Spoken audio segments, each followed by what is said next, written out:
Assalamualaikum warahmatullahi wabarakatuh. Kali ini akan disajikan kembali lanjutan latihan soal dan pembahasan untuk tes wawasan kebangsaan materi nasionalisme. Soal pertama, tujuan bangsa Barat yang paling dominan datang ke Indonesia adalah mencari rempah-rempah. Rempah-rempah merupakan komoditi mahal yang laku keras di Eropa pada waktu itu. Rempah-rempah sangat dibutuhkan oleh orang-orang Eropa karena A. Sebagai obat pengawet makanan dan bumbu masakan, B. Dagangan yang mahal harganya, C. Simbol status seseorang, D. Langkah awal untuk menguasai daerah lain, E. Mengeksploitasi kekayaan pada jajahan. Jawaban yang tepat adalah A. Sebagai obat, pengawet makanan, dan bumbu masakan. Kita lihat pembahasannya. Rempah-rempah tak bisa tumbuh di Eropa, maka dari itu untuk mengawetkan makanan, bumbu, dan bahan obat-obatan, mereka harus berlayar hingga ke Indonesia. Harga rempah-rempah bagaikan emas pada waktu itu di Eropa. Soal kedua, Hindia Belanda atau Hindia Timur Belanda adalah sebuah daerah koloni Belanda yang wilayahnya saat ini dikenal dengan nama Republik Indonesia. Hindia Belanda dibentuk sebagai hasil dari nasionalisasi koloni-koloni VOC yang berada di bawah pemerintahan Belanda pada tahun 1800. Kata koloni berasal dari bahasa Latin, yaitu kolonia, yang artinya A. Perdagangan rempah-rempah, B. Pemerintah, C. Tanah dan permukiman atau jajahan, D. Kehidupan di daerah jajahan, E. Penjajahan samudera. Jawaban yang tepat adalah C.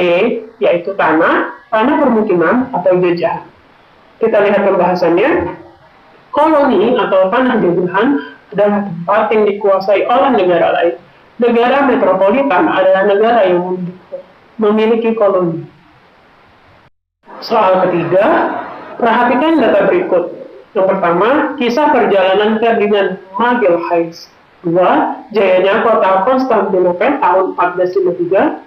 Yang ketiga, adanya semangat penaklukan atau reconquista. Yang keempat, berkembangnya teknik pelayaran dan penemuan kompas. Yang kelima, penemuan Copernicus yang didukung oleh Galileo Galilei. Faktor yang mendukung bangsa-bangsa Barat menjelajahi samudra ditunjukkan pada nomor A. 1, 2, dan 3, B.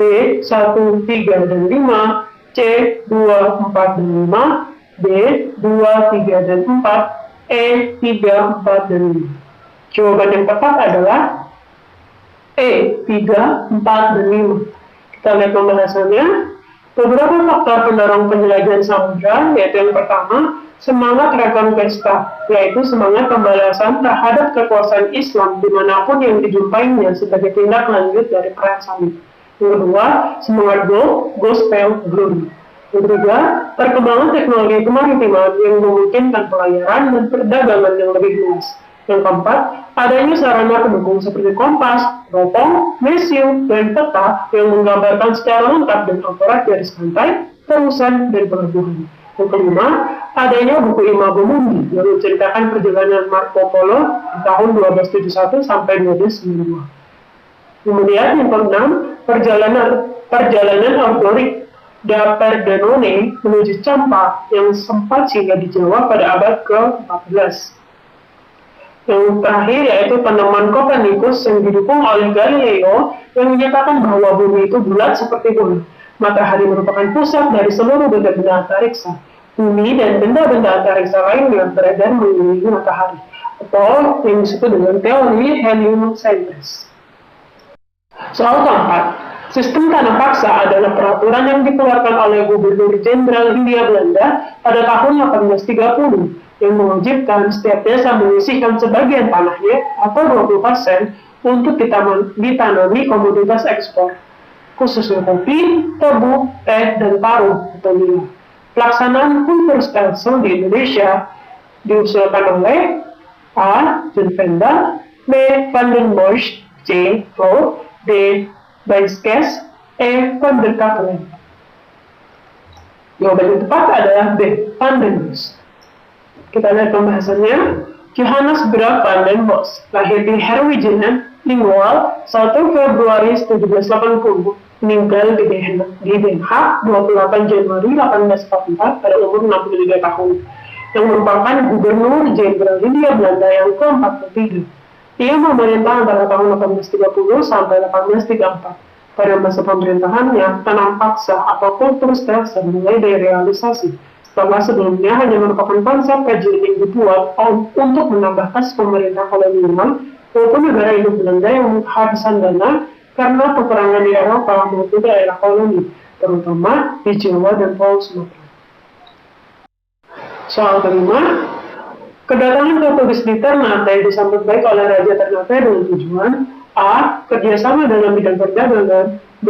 Kerajaan Ternate terkenal di dunia timur, C. Agar bangsa Portugis dapat dijadikan sekutu dalam menghadapi kerajaan Tidore yang dibantu Spanyol, dan D. Portugis membantu kerajaan Ternate dalam menjual hasil bumi, E. Portugis membantu orang-orang Ternate dalam pelayaran. Jawaban yang tepat adalah C. Agar bangsa Portugis dapat dijadikan sekutu dalam menghadapi kerajaan Tidore yang dibantu Spanyol. Kita lihat pembahasannya. Pada 1512, kapal Portugis tiba di Hitu, Ambon, sebelah utara. Penguasa setempat menyambut ramah dan terkesan akan keterampilan perang yang ditujukan Portugis. Di Kepulauan Maluku, Portugis disambut baik karena membawa bahan makanan dan membeli rempah-rempah yang dijual di sana.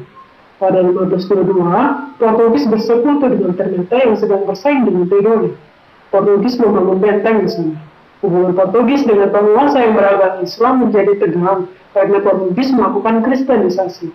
Orang-orang Portugis juga tidak sopan dan tidak menyenangkan penduduk setempat. Penguasa Portugis juga terlalu campur tangan dengan urusan kerajaan-kerajaan. Portugis bertahan di Indonesia Timur hingga 1605. Portugis diusir dari Maluku setelah kongsi dengan Belanda versi tiba di Maluku. Soal ke-6, Christopher Columbus mengajukan permohonan bantuan kepada Raja Spanyol untuk berlayar mencari sumber rempah-rempah di dunia timur. Permintaan tersebut dipenuhi dengan diberikan A. Perbekalan bahan makanan, B. Catatan membawa rempah-rempah yang banyak, C. Batas waktu pelayaran 1 malam, D. 1 buah kapal beserta 100 orang pelaut, E. 3 kapal yang bernama Pinta, Bina, dan Maria beserta 88 orang pelaut. Jawaban yang tepat adalah E. 3 kapal yang bernama Pinta, Bina, dan Maria beserta 88 orang pelaut. Kita lihat pembahasannya. Sebelum berangkat menemukan dunia timur, Christopher Columbus menghadap Raja Spanyol yang saat ini dipegang oleh Ratu Isabella. Ratu Isabella mengizinkan dan menyediakan 3 kapal, yaitu Pinta, Bina, dan Maria, dan juga mendapatkan dukungan berupa perlengkapan pelayaran 4. Ratu Isabella juga menyediakan hadiah apabila misi Columbus dapat berhasil. Soal ke-7, perhatikan data berikut. Yang pertama, meletusnya perang 80 tahun antara Belanda dan Spanyol tahun 1568 sampai 1648. 2. Adanya petunjuk jalan ke Indonesia dari Jan Haider van der Kosten. 3. Indonesia memiliki kerajaan-kerajaan yang banyak. 4. Ditutupnya bandar perdagangan Lisabon dari pedagang Belanda oleh Spanyol. Latar belakang bangsa Belanda ke Indonesia ditunjukkan pada nama A. 1 dan 2, B. 1 dan 3, C. 2 dan 3, D. 2 dan 4, dan E. 3 dan 4. Jawaban yang tepat adalah D. 2 dan 4. Kita lihat pembahasannya. Philip II, Raja Spanyol, sedang berperang dengan kota-kota di Belanda Utara yang menentang pajak yang berat. Karena perang ini, Philip II menutup bandar Lisabon bagi kapal-kapal Belanda. Belanda pun tidak mau bergantung pada pelabuhan tersebut sehingga mencari daerah baru. Nama Van Kosten dikenal terutama dari 2 tulisan perjalanannya yang dianggap sebagai kunci bagi ekspedisi Cornelis de Hoop ke Nusantara.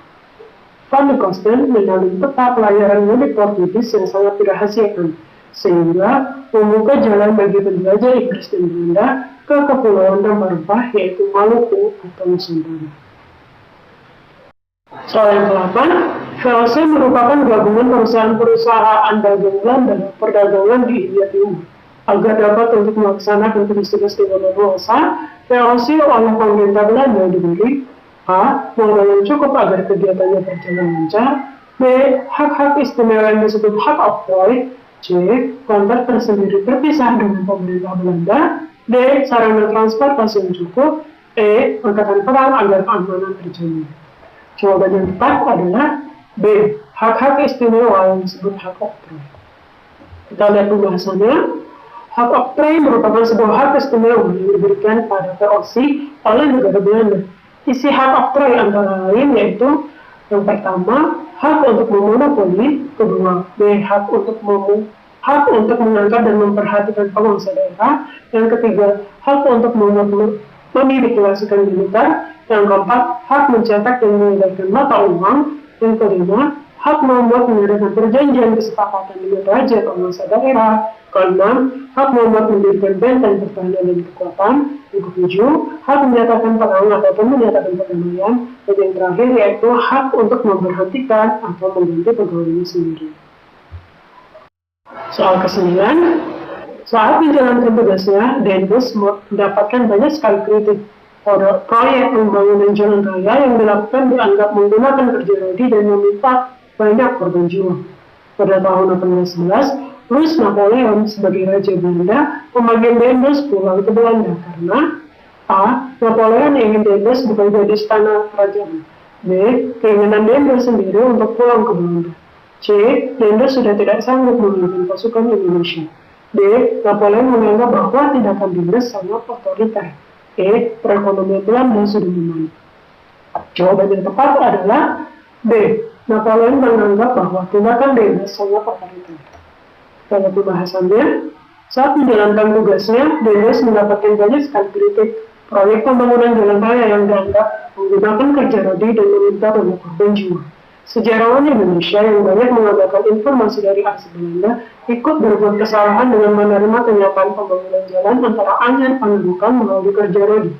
Di sisi lain, dikatakan bahwa Denbos membuat birokrasi menjadi lebih efisien dan mengurangi korupsi. Tetapi ia sendiri dituduh korupsi dan memperkaya diri sendiri. Akhirnya ia dipanggil pulang oleh Prancis dan kekuasaan harus diserahkan kepada Jean-William Jensis. Soal yang 10, Perang Aceh adalah perang Kesultanan Aceh melawan Belanda dimulai pada tahun 1873 sampai 1904. Untuk mengalahkan pertahanan dan perlawanan Aceh, Belanda memakai tenaga ahli, Dr. Christian Snok Hurgonje, yang menyamar selama 2 tahun di pedalaman Aceh untuk meneliti kemasyarakatan dan ketatanegaraan Aceh. Tokoh Belanda yang mengusulkan Dr. Snok Hurgonje adalah mengadakan calon umum di Aceh adalah A. Jenderal Van Swieten, B. Kapten Christopher, C. Presiden Lyman Petersen, D. Jenderal Van Hoyts, E. Jenderal Koch. Jawaban yang tepat adalah D. Jenderal Van Hoyts.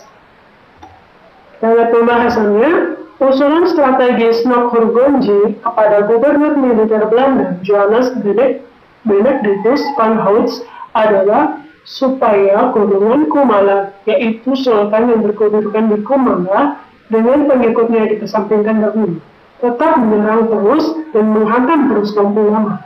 Jangan mau berunding dengan pimpinan-pimpinan gerilya. Mendirikan pangkalan tukar di Aceh Raya, menunjukkan niat baik Belanda kepada rakyat Aceh dengan cara mendirikan langgar, masjid, memperbaiki jalan-jalan irigasi, dan membantu pekerjaan sosial rakyat Aceh. Ternyata, siasat Snok Hurgonje diterima oleh Van Hoyts yang menjadi gubernur militer dan sipil di Aceh tahun 1898 sampai 1904. Kemudian, Snok Hurgonje diangkat sebagai penasehat.